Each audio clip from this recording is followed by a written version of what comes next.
Hello, welcome and नमस्ते। जय हिंद, वंदे मातरम, भारत माता की जय। दोस्तों, बवाल तो बनता है में आज आप सभी का स्वागत है।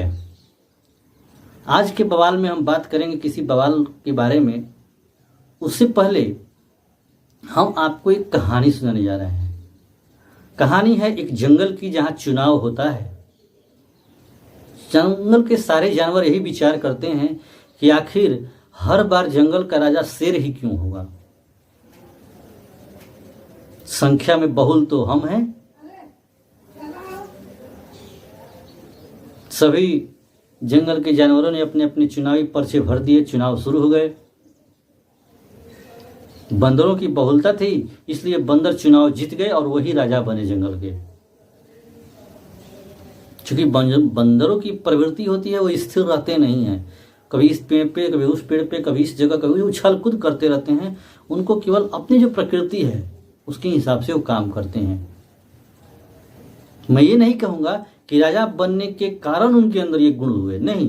ये न तो उनके अवगुण नहीं है, उनकी एक गुण है, वो ऐसे ही रहते हैं। लेकिन राजा तो बन गए, और राजा वैसा होता नहीं है। राजा को शक्तिवान होना चाहिए, राजा को दृढ़वान होना चाहिए, गंभीर होना चाहिए। वो सब गुण नहीं होते हैं उनमें। कुछ वर्ष चले, जंगल की सुरक्षा छिन्न भिन्न हो गई। बाहरी कोई शिकारी आता, किसी जानवर की हत्या करके चले जाता, पेड़ काट कर चला जाता। धीरे धीरे जंगल को नुकसान होने लगा। तब सभी जानवर चिंतन करने लगे कि आखिर ये हो क्यों रहा है। हमारी जंगल की सुरक्षा तो राजा कर ही नहीं पा रहा है। फिर चिंतन हुई और अंततः यही निर्णय लिया गया कि जंगल का राजा शेर ही है, क्योंकि वह राजा बनने लायक है। राजा बन गया। जंगल फिर फलने फूलने लगा, सुरक्षित होने लगा। शेर के डर से कोई जंगल में जाता नहीं था। इस कहानी को मैं अपने बिहार के साथ जोड़ना चाहता हूं, बिहार के वर्तमान परिस्थिति के साथ। बल्कि यूं कहें तो इस देश की वर्तमान परिस्थिति के साथ हम जोड़ सकते हैं। राजा बनना संख्या से निर्धारित नहीं होती है। राजा बनने के लिए योग्यता चाहिए। धनानंद जैसे बड़े सम्राट के बड़ा परिवार, बड़े कुटुंब थे उनके, फिर भी एक परिवार का एक लड़का, जिसे आचार्य चाणक्य चंद्रगुप्त ने अपने अंदर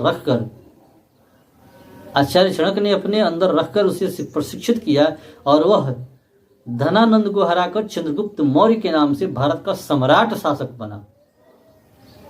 वो किसी बड़े जाति से नहीं था, किसी बड़े परिवार से नहीं था। उस समय तो जातियां भी नहीं थी। खैर, जातियां हैं तो हैं। यही जातियां समझ लीजिए कि बिहार रूपी जंगल के विभिन्न जानवर हैं हम सब, जो जातियां हैं।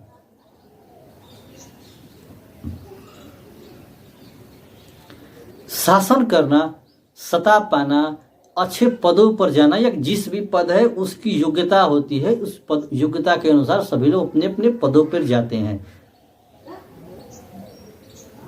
चाहे कोई 10-20 लाख दे के नौकरी खरीद ले, चाहे अपने पैरवी लगा के चला जाए, या अपनी योग्यता पर तो जाते ही हैं, ऐसा नहीं है। लेकिन ये नहीं है कि अपनी जाति की जिसकी जितनी भागीदारी, उसका उतना अधिकार। ये क्या मतलब हुआ? तो वही हुआ जंगल में बंदर का चुनाव वाला हाल हो जाएगा। फिर इस बात को समझना होगा, यह देश एक लोकतांत्रिक देश है जो संविधान से चलता है। जिस संविधान के लेखक बाबा साहब अम्बेडकर हैं, जिन्होंने समानता के अधिकार के तहत साफ साफ लिखा है कि इस देश में जन्मे हर व्यक्ति का समान अधिकार है। चाहे वो शिक्षा हो, रोजगार हो, व्यवसाय हो, या भ्रमण करना हो, या किसी भी अच्छे से निम्न से उच्चतम पोस्ट पर जाना हो, सबको अपनी अपनी योग्यता सिद्ध करने के बाद उस पद पर आसीन होना है।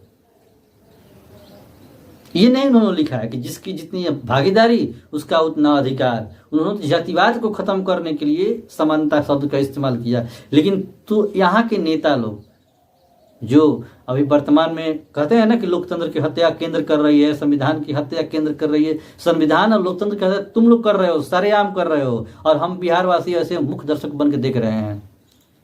क्योंकि हमारा अपना कोई भविष्य नहीं है।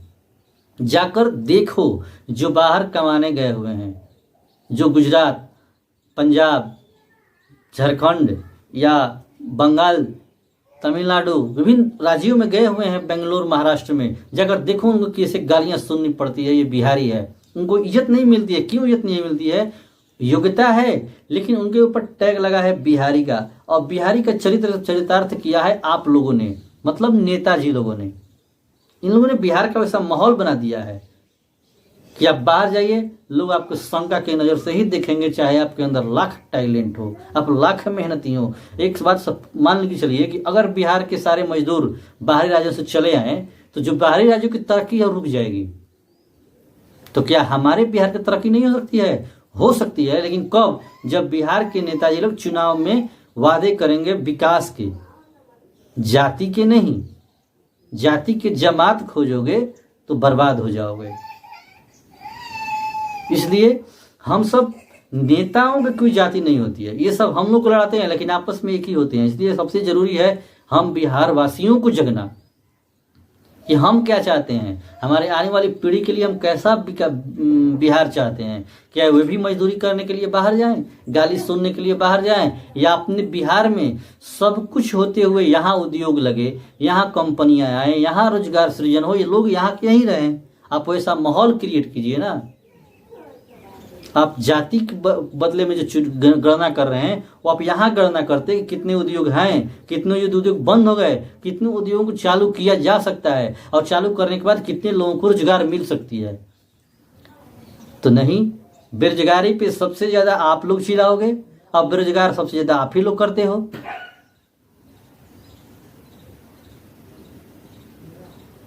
जिसकी जितने भागीदारी उसका उतना अधिकार के तहत अगर आप बात करोगे तो फिर तो इस राज्य में 17.5% मुसलमान हैं, तो फिर मुसलमान प्रधानमंत्री मुख्यमंत्री बनाओ। सिर्फ लालू यादव के बेटे ही मुख्यमंत्री बनेंगे, उन्हीं के बेटे पर्यावरण मंत्री बनेंगे, उन्हीं के बेटे ये बनेंगे, उन्हीं के बेटे ये बनेंगे, उन्हीं वही बनेंगे। ऐसा क्यों भाई?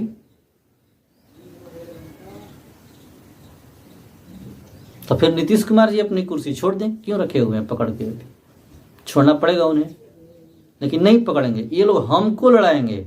हम आप लड़ते रहेंगे आपस में कि हम इस गांव में ज्यादा हैं इसलिए हमारी बाहुबलिता चलेगी। आप कम हो तो मेरे चरण दो, मेरे नीचे रहो, मैं दबा के रखूंगा, आपकी जमीन पर कब्जा करूंगा। गणना इसकी भी करवाइए ना कि सबसे ज्यादा अपराधी कौन है, सबसे ज्यादा जमीन कब्जा कौन कर रहा है, सबसे ज्यादा किस जाति से लोग प्रताड़ित हैं, इसकी भी गणना करा लीजिए। सही गणना, ये जो जाति जनगणना हुई है ये वाली नहीं, सही गणना करवाइए।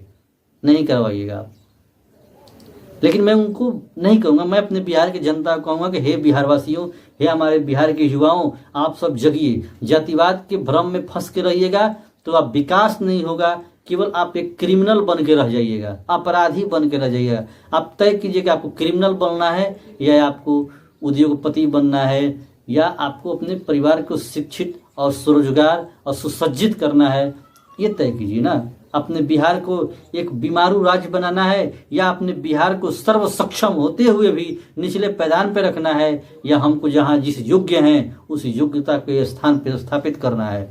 अगर ऐसे करना है तो ये जातीय जनगणना को भ्रम से बाहर निकालकर अपने दिमाग से तय कीजिए और सही और सटीक निर्णय लेते हुए बिहार के इतिहास को, इन नेताओं को धूल छिटाइए और बिहार के इतिहास को बदलिए। प्राचीन भारत का इतिहास जो था, वो प्राचीन बिहार का इतिहास जो समृद्ध इतिहास था, वैसा इतिहास बन सकता है। बस जरूरत है हमें इस भंवर जाल से बाहर निकलने का। जय हिंद, जय भारत, नमस्कार।